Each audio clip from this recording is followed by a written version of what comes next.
as mensagens e os estudos. Que o Senhor vos abençoe a todos ricamente. Um abraço ao nosso irmão Alberto e ao Cristóvão. Estamos orando e estamos na luta. O Senhor está connosco. E por isso somos mais do que vencedores em todas as situações. Vamos então ler capítulo 2 da carta aos Colossenses, que diz assim: Porque quero que saibais quão grande combate tenho por vós e pelos que estão em Laodiceia, e por quantos não viram o meu rosto em carne, para que os seus corações sejam consolados e estejam unidos em caridade e enriquecidos da plenitude da inteligência para conhecimento do mistério de Deus Cristo, em quem estão escondidos todos os tesouros da sabedoria e da ciência. E digo isto para que ninguém vos engane com palavras persuasivas, porque ainda que esteja ausente quanto ao corpo, contudo em espírito estou convosco, regozijando-me e vendo a vossa ordem e firmeza da vossa fé em Cristo. Como, pois, recebeste o Senhor Jesus Cristo, assim também andai nele, arraigados e edificados nele e confirmados na fé, assim como foste ensinados e crescendo em ação de graças, tendo cuidado para que ninguém vos faça presa sua, por meio de filosofias e vãs subtilezas, segundo a tradição dos homens, segundo os rudimentos do mundo e não segundo Cristo.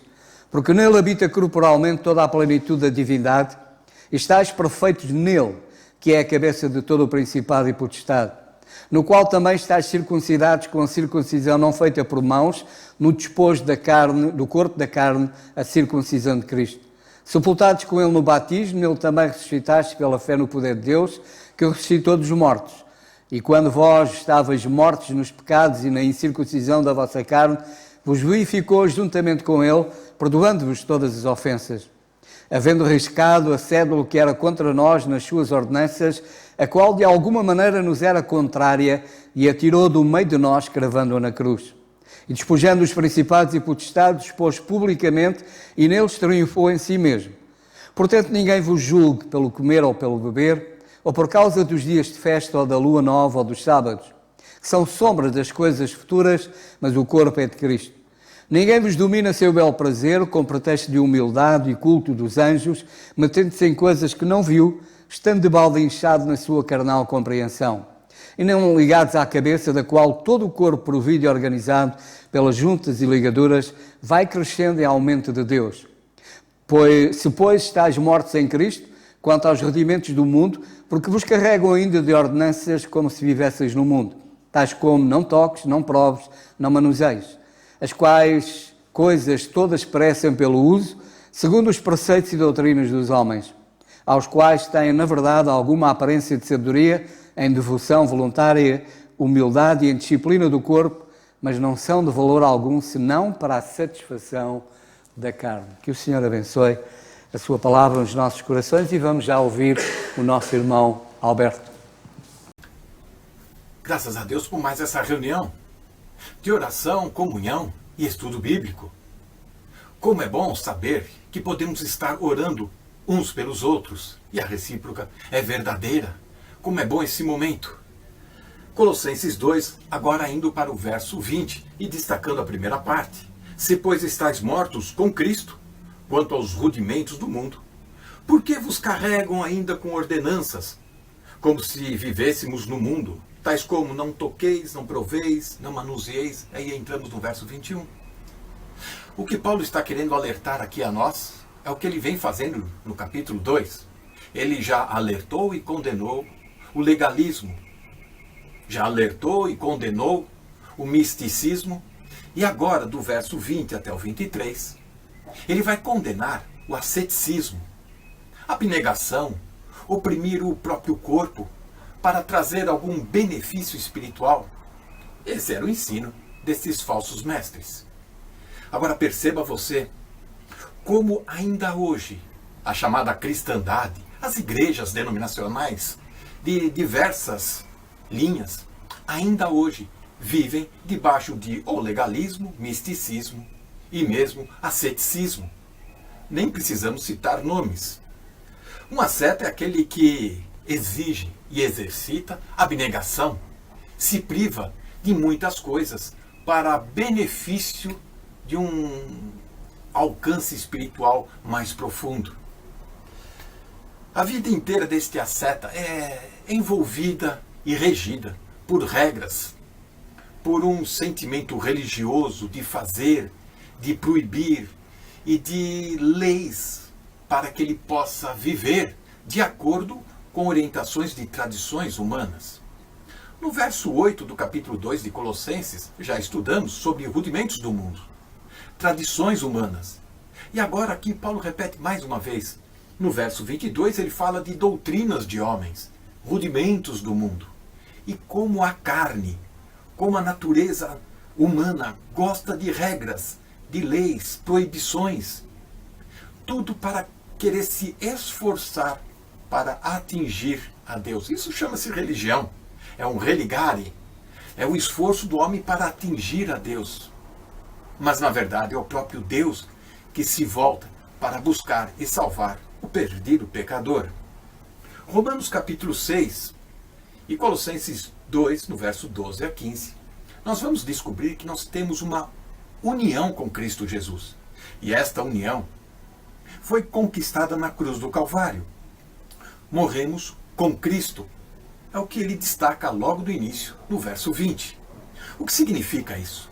É que esta morte de Cristo na cruz não foi apenas substitutiva. Na verdade, o que nós vemos lá é que Cristo estava me representando lá naquela cruz. Além do mais, aquela morte era a minha morte mesmo, mas o Senhor a tomou sobre si. E isso é um amor imensurável.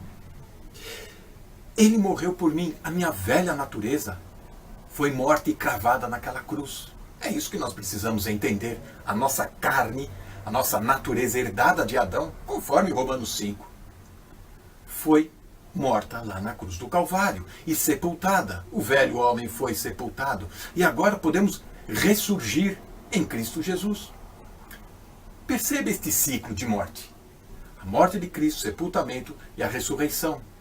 E é nessa ressurreição que nasce a nova criatura de quem está em Cristo Jesus. Se estamos em Cristo, somos nova criação. Ressurge um novo ser. Cristo vive em mim, conforme Gálatas 2:20.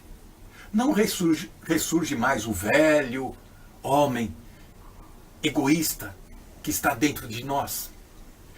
O que Deus vê nisto tudo é a nossa posição diante deste relacionamento religioso, desse relacionamento de rudimentos do mundo. Nós temos agora uma nova posição. Embora a nossa condição, nosso estado ainda requer muito cuidado, no sentido de resistir ao diabo, resistir tentações. E quando as tentações vierem, o que devemos fazer? Bom, um morto não responde por nada. O morto simplesmente diz: eu estou morto para o pecado. Não vivo mais para estas coisas. Vivo agora para um Deus vivo. Não preciso me esforçar, me sacrificar, no sentido de obter alguma salvação. O Senhor obteve a salvação por nós na cruz. E simplesmente temos que aceitar por fé. Colossenses 1:13, nós já lemos, estudamos, diz que nos tirou da potestade das trevas e nos transportou para o reino do Filho do seu amor. Ora, aquela vida antiga, aqueles hábitos, vícios, ficaram nas trevas, ficaram na morte, na sepultura. Ressurgimos agora com nova vida, com um novo estímulo, com um novo sentimento e sentido para a vida. É isso que Paulo quer destacar e o que nós vamos estudar daqui para frente. E vamos ver como Deus nos dá força para vencer, clamando por misericórdia e clamando pela sua bendita graça, para nos encher do seu poder, para vivermos uma vida que condiz com a nossa posição. Que o Senhor nos ajude. Amém. Pensamento ainda aqui sobre o corpo. O apóstolo, sabemos que ele está a falar do corpo de Cristo, que é a igreja.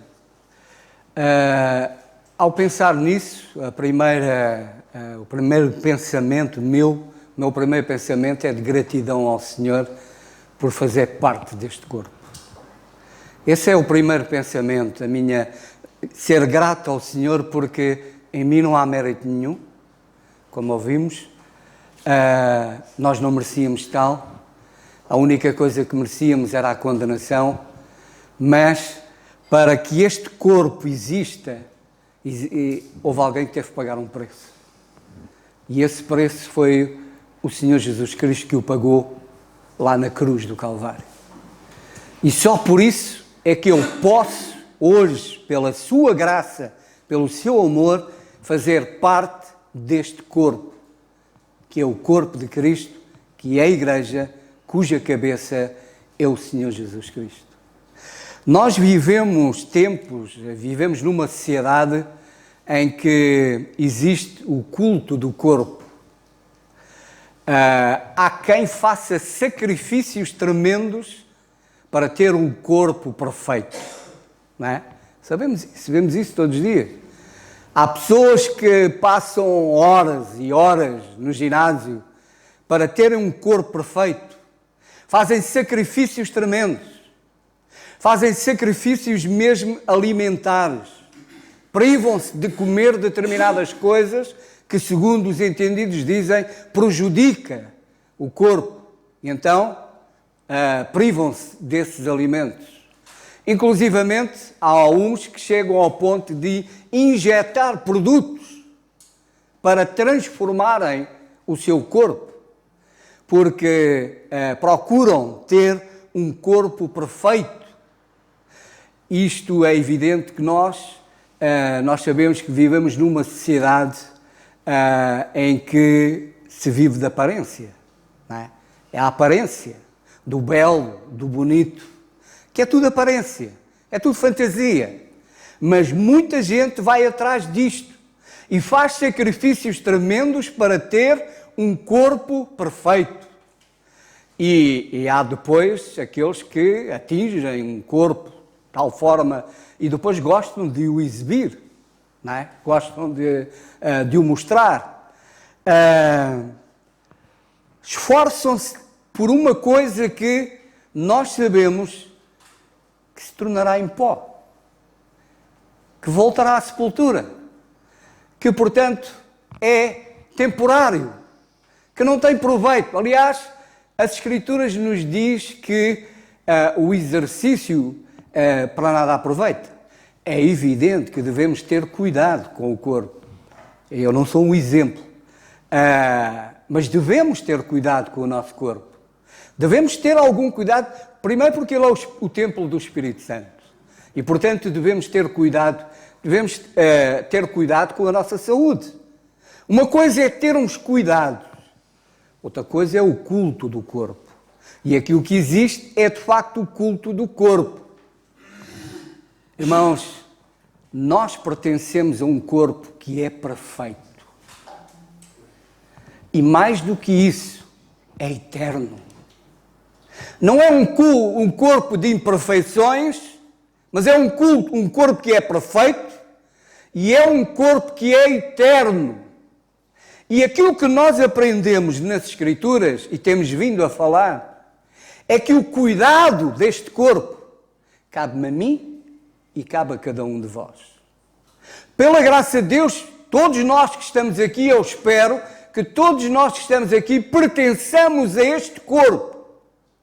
E agora compete-nos a nós cuidar deste corpo. Fazer com que este corpo cresça. Fazer com que este corpo, enquanto que o outro corpo, enfim, para nada aproveita, este corpo aproveita muito. Este corpo foi criado para louvor do Senhor. Este corpo foi criado para a adoração do Senhor. Este corpo foi criado para servir o Senhor. Este corpo foi criado, de facto, com um propósito. Enquanto Ele está aqui neste mundo, Ele está aqui com um propósito. Mostrar a perfeição do Senhor. E cada um de nós, irmãos, que faz parte deste corpo, não deve ter vergonha deste corpo. Mas, pelo contrário, deve ter toda a satisfação, todo o teu prazer em mostrar que faz parte deste corpo, que pertence ao corpo do Senhor Jesus Cristo, que pertence à sua igreja. E tem a responsabilidade de cuidar dela, de cuidar deste corpo, de fazer com que este corpo não seja contaminado, que este corpo de facto tenha um bom ambiente. Irmãos, que o Senhor nos ajude a cuidar do corpo do Senhor, porque por vezes nós maltratamo-lo. Quando eu maltrato um irmão, eu estou a maltratar o corpo de Cristo. Quando eu maltrato um irmão, nunca esquecemos isso, irmãos. Eu estou a maltratar o corpo de Cristo, pelo qual foi pago um alto preço. O Senhor Jesus Cristo derramou o seu sangue por este corpo, que eu devo cuidar e não maltratar. Por isso, irmãos, que o Senhor nos ajude a considerar-nos uns aos outros, a ajudar-nos uns aos outros, a funcionarmos de facto como um corpo e cada um de nós ser uma bênção uns para os outros, para que o corpo funcione e que não sejamos encontrados a prejudicar o corpo, mas antes a edificar, a glorificar o nome do Senhor. Que o Senhor nos abençoe. Era apenas isto. Alguém quer...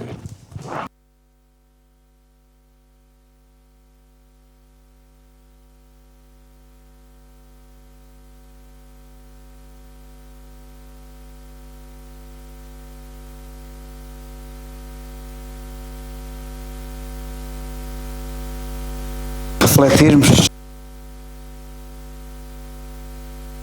no nosso irmão José Carvalho. No versículo 20, eu gostava de, no versículo 20, para onde nós fomos hoje, diz o apóstolo: se pois estáis mortos com Cristo quanto aos rudimentos do mundo, porque vos carregam ainda de ordenanças como se vivesseis no mundo. E nós temos aqui nesta passagem, em primeiro lugar, a expressão rudimentos do mundo. Se, pois, estáis mortos com Cristo quanto aos rudimentos do mundo. O que é isso? Rudimentos do mundo, aliás, a palavra rudimentos na língua grega é isso que quer dizer, são princípios do mundo. São os princípios do mundo. E diz aqui a passagem que nós estamos mortos com Cristo quanto aos princípios do mundo. Sabem que João, escrevendo na sua epístola, ele diz: tudo que não é do Pai é do mundo. Ele diz isso na primeira carta de João, no capítulo 2 e versículo 16, ele diz: tudo que não é do Pai é do mundo.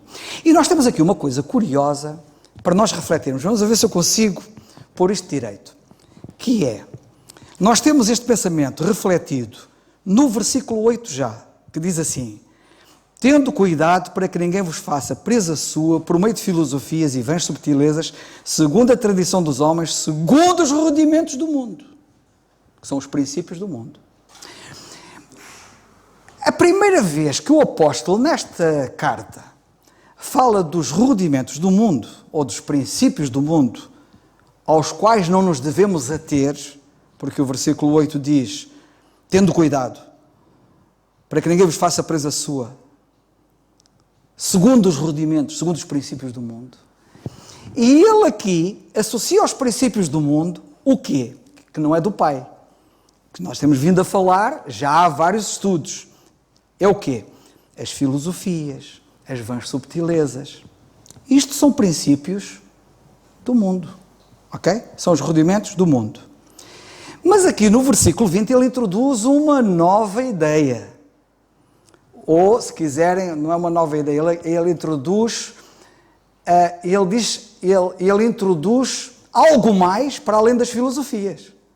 Porque o versículo 20 diz: se, pois, estáis mortos com Cristo quanto aos rudimentos do mundo, porque vos carregam ainda de ordenanças. As ordenanças também são princípios do mundo. Atenção. E aqui eu gostava de chamar a vossa atenção para o seguinte. Portanto, como princípios do mundo, nós temos por um lado as filosofias, por outro lado temos também as ordenanças. E isto inclui tudo aquilo que foi abolido. Qual é o pensamento que eu quero dar? Aquilo que não é do Pai é do mundo. Não apenas genericamente, tipo filosofias, mas aquilo que já não é do Pai e que até foi, passou a ser princípio do mundo e não de Deus. Isto é, as ordenanças agora são princípios do mundo, mas não eram. Atenção. Ou seja, aquilo que Deus põe de parte, que o homem não vai lá pegar naquilo. E nós temos aqui nesta carta uma série de coisas, como sábados, luas novas, etc., não é? Que estavam a ser que tinham sido postas de parte, e que alguns crentes estavam a correr o perigo de recair nessas situações que já não eram do Pai, porque Deus pô-las de parte. Isto é muito importante. Eu vou-vos dar um exemplo para vocês poderem perceber bem. Vocês talvez possam pensar assim, não estás a ser um bocado forte. Eu não sou eu que estou a ser. Quem está a ser é o apóstolo Paulo. Quem está a dizer que é princípio do mundo das ordenanças é ele, não sou eu. Ok? O que eu quero chamar a vossa atenção para o seguinte: sacrifícios de animais. Era bíblico ou não? E hoje quem fizer sacrifícios de animais está a fazer o quê? Vamos ser radicais. Para vocês poderem perceber o significado disto, nada como um pensamento radical. Um exemplo radical. E um exemplo radical é este. Pelos sacrifícios de animais, vocês chegam lá mais facilmente. E então já poderão chegar também mais facilmente por aí às outras coisas que Deus pôs de parte. Os sacrifícios de animais foram postos de parte. Hoje não estão em vigor. E quem hoje oferecer sacrifícios de animais, que não é do Pai, hoje não é do Pai, já foi, mas hoje não é do Pai, está a ter-se a princípios do mundo, como nós lemos aqui nesta passagem, rudimentos ou princípios do mundo. Espero que vocês estejam a perceber. Portanto, no versículo 8, ele cola aos princípios do mundo as filosofias. No versículo 20, ele cola aos princípios do mundo religiosidades. E agora eu até podia colar àquilo que o nosso irmão Alberto disse há bocado, que é o ascetismo, os ascetas, não é? No fundo, os ascetas são aqueles que procuram benefícios espirituais através de vias que não são vias bíblicas. Há algumas delas que já foram até bíblicas. São os ascetas. E como ele disse muito bem. E eu aqui gostava de, depois de ter dito isto, portanto, os princípios do mundo são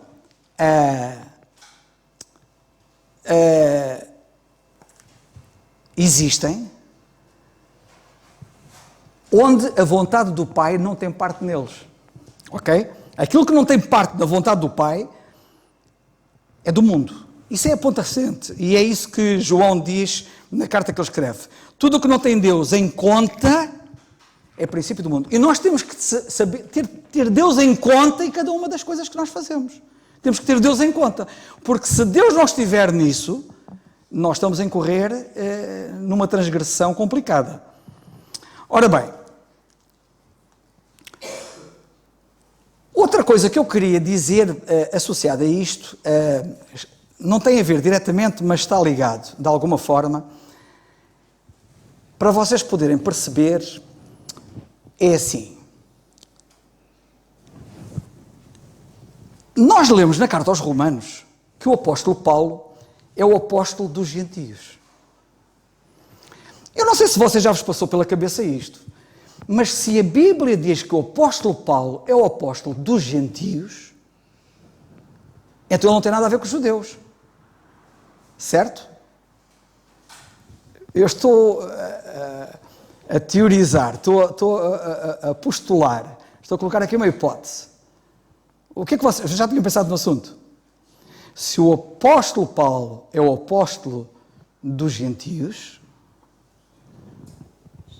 então a autoridade dele não incide sobre os judeus. Não é verdade. E é isso que eu queria chegar. Não é verdade. Porquê? Porque os judeus, ao terem sido postos de parte temporariamente, são uma nação como as outras. Quando a Bíblia, a nação de Israel, neste momento, na situação de incredulidade, é uma nação como as outras. E se alguma comparação tivermos que fazer entre a nação de Israel e as outras, é pela parte de baixo, ou seja, é a cauda das nações. Eles foram diminuídos, diz Paulo aos Romanos. Foram diminuídos na religião, na população, no território. Eles estão diminuídos em tudo. Não sei se você... A diminuição deles, o apóstolo Paulo, a diminuição deles. E se vocês repararem, eles foram diminuídos em tudo. E se há alguma coisa que nós possamos compará-los com os outros, é pela diminuição. Mas eles são como os outros. É por isso que o Evangelho hoje é a todos indistintamente. Os judeus também. Não há diferença. Não há diferença entre judeus e gentios. E por isso, quando a Bíblia diz que o apóstolo Paulo é apóstolo dos gentios, inclui os judeus. Já agora, uma outra coisa muito importante que está relacionada com isto, que é quando Paulo teve aquela conversa muito importante em Gálatas, está registada em Gálatas capítulo 2, com Pedro, Tiago e João, relativamente ao Evangelho que ele tinha recebido do Senhor, e lhes deu a conhecer, e eles concordaram com ele, e perceberam e aceitaram, eles tomaram uma decisão unânime de Paulo ia aos gentios e eles ficavam com a circuncisão. E aí há muitas pessoas que pensam assim, mas ficaram com a circuncisão a fazer o quê? E alguns pensam que eles ficaram com a circuncisão pregando o Evangelho do Reino. Não é verdade. Não há base nenhuma para dizer isso. Pelo contrário, o que nós vemos até pela carta que o apóstolo Pedro depois escreve, que é a segunda carta de Pedro, ele estava lá para dizer-lhes, a salvação é como a nossa amado irmão Paulo escreveu. Ou seja, ele tinha por missão restringir o seu ministério aos judeus para lhes explicar o que é que tinha acontecido. E para eles perceberem o que é que tinha acontecido, da mudança que tinha acontecido e como é que Deus tinha levantado Paulo, etc, etc. Eles não estavam lá a pregar o Evangelho do Reino, estavam lá exatamente a mostrar-lhes o novo Evangelho da Graça que eles próprios também tinham conhecido e que agora estava a vigorar. Este é um assunto muito importante que eu gostava de deixar no ar. Portanto, estava eu a dizer que nas mudanças, nós temos de estar atentos. Porque é que eu falei na questão do apóstolo Paulo e de ser apóstolo dos gentios e incluir os judeus? Porque nas mudanças que Deus faz, nós temos de estar atentos às implicações que elas têm. E quando Deus, por exemplo, deixou os sacrifícios de animais, deixou o sábado, deixou as ordenanças, deixou tudo aquilo que tinha a ver com a lei, no tempo presente, não é? Nós temos que perceber que isso agora mudou de figura. O Pai não tem mão nisso. E, portanto, o que não é do Pai é do mundo, isso passou a ser... Se alguém se agarrar a essas coisas, são princípios do mundo. Quando Deus opera uma mudança dispensacional, como no caso do apóstolo Paulo, que disse que ele era o apóstolo dos gentios, isso também trouxe implicações para os judeus. E não é que os judeus ficam na mesma como estava antes. Também houve mudança. Eles agora passaram a ser uma nação como as outras nações. Aliás, se nós pegarmos no livro, no Velho Testamento, e eu só vou, para não no livro do profeta Oséias, não é? No capítulo 1, e ele diz, acho que é Oséias, desculpem lá, é Oséias, em Oséias no capítulo 1, ele diz que Israel, devido à sua incredulidade, deixou de ser não meu povo. É Lo-Ami, que significa não meu povo. E, portanto, eles deixaram de ser temporariamente, porque os dons e a vocação de Deus são sem arrependimento, e as promessas que Deus prometeu a Israel vão se cumprir um dia, mas neste momento eles são uma nação como as outras nações. Tendo dito isto, gostava de agora dizer o seguinte.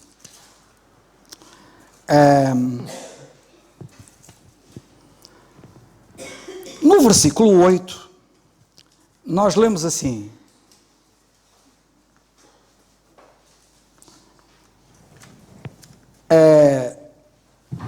porque, desculpem, que isto não estava nos Colossenses, capítulo 2, versículo 8, tendo cuidado para que ninguém vos faça presa sua por meio de filosofias, vãs subtilezas, segundo a tradição dos homens, segundo os rudimentos do mundo e não segundo Cristo. Segundo a tradição dos homens. A tradição dos homens é mundo. A tradição dos homens não é do Pai. E tudo o que não é do Pai é do mundo. Tradição dos homens, entenda-se, é princípios do mundo, é rudimentos do mundo. Isto demonstra, ou mostra, que nós temos que saber permanentemente qual é a vontade de Deus. Nós temos que, na Bíblia e no tempo, nós temos que saber qual é a vontade de Deus hoje. Não é pegar na Bíblia, tudo o que está na Bíblia vamos seguir. Porque senão vamos nos meter em trabalhos muito complicados. Eu vou-vos dar um exemplo. Por exemplo, vou-vos dar um exemplo que eu até citei aqui.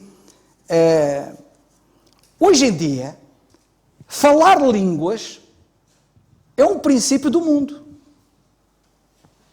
Os islâmicos falam línguas. Os pagãos em África falam línguas.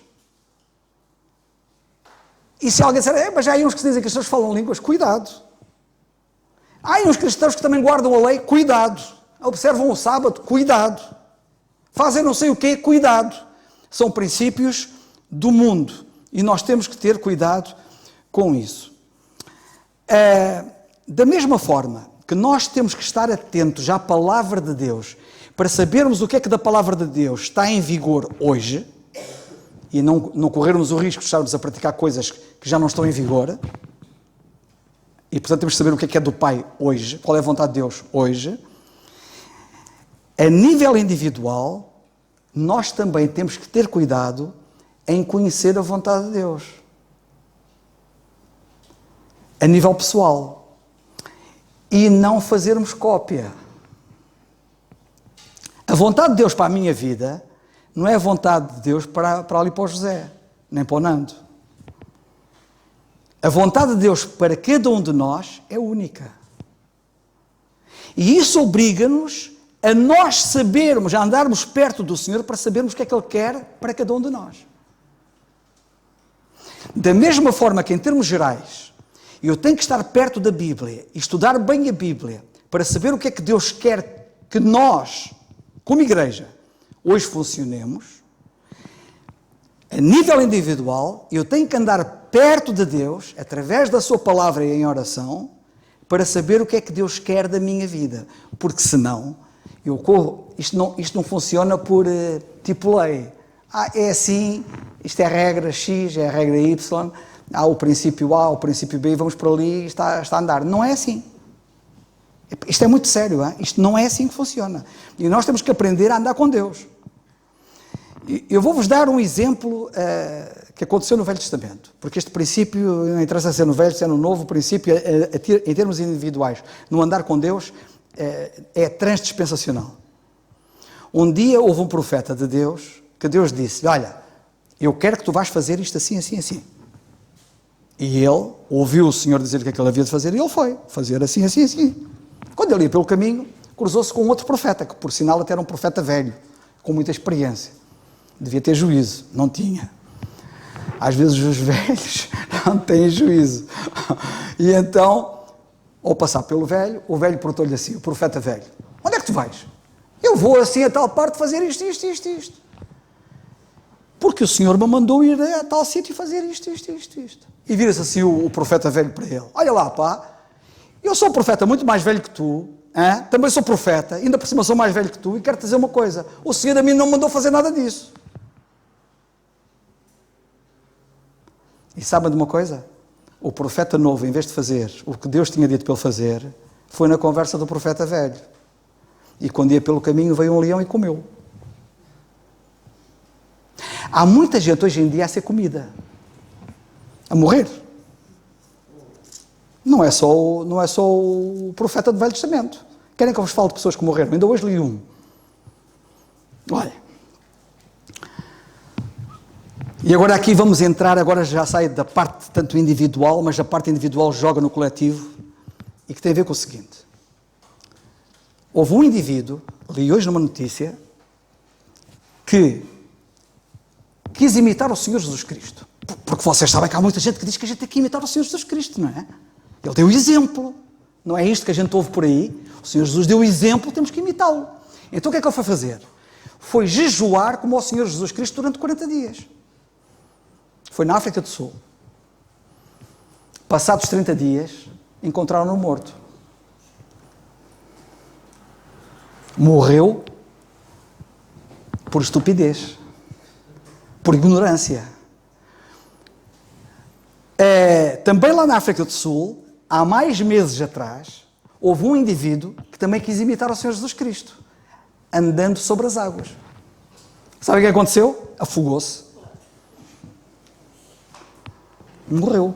Já viram? Não foi só o profeta no Velho Testamento que morreu. Este que quis jejuar como o Senhor Jesus Cristo durante 40 dias também morreu. O outro que quis andar nas águas como o Senhor Jesus Cristo também morreu.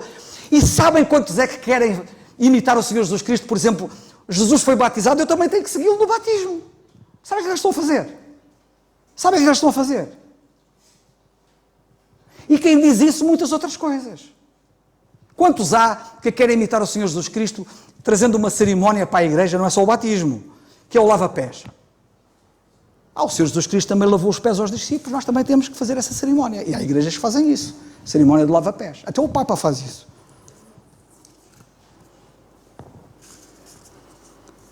Este assunto é um assunto muito importante. Eu queria deixar estes pensamentos no ar, são pensamentos que nos levam a refletir. A nossa passagem diz, voltando à nossa passagem, se pois estás mortos com Cristo quanto aos rudimentos do mundo, já agora só um pequeno pormenor. Os rudimentos do mundo são os princípios do mundo. E reparem que o apóstolo até diz assim, se estáis mortos com Cristo quanto aos rudimentos do mundo, e noutra parte ele diz que nós estamos mortos para o mundo e o mundo está morto para nós. Na carta aos Romanos. Nós estamos mortos para o mundo e o mundo está morto para nós. Ele diz, estáis mortos com Cristo quanto aos rudimentos do mundo. Nós, com Cristo, em relação aos princípios do mundo, tudo o que é do mundo, houve um corte.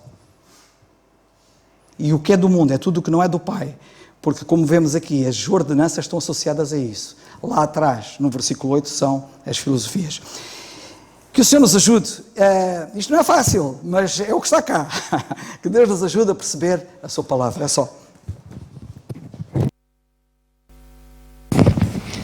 Então, graças a Deus por estes ensinamentos, assim como há outros também que já têm morrido, que pegam nas serpentes e depois morrem.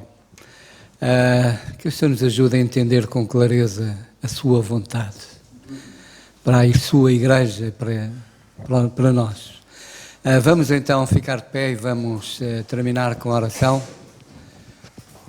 E eu peço ao Dário que termine com a oração, por favor.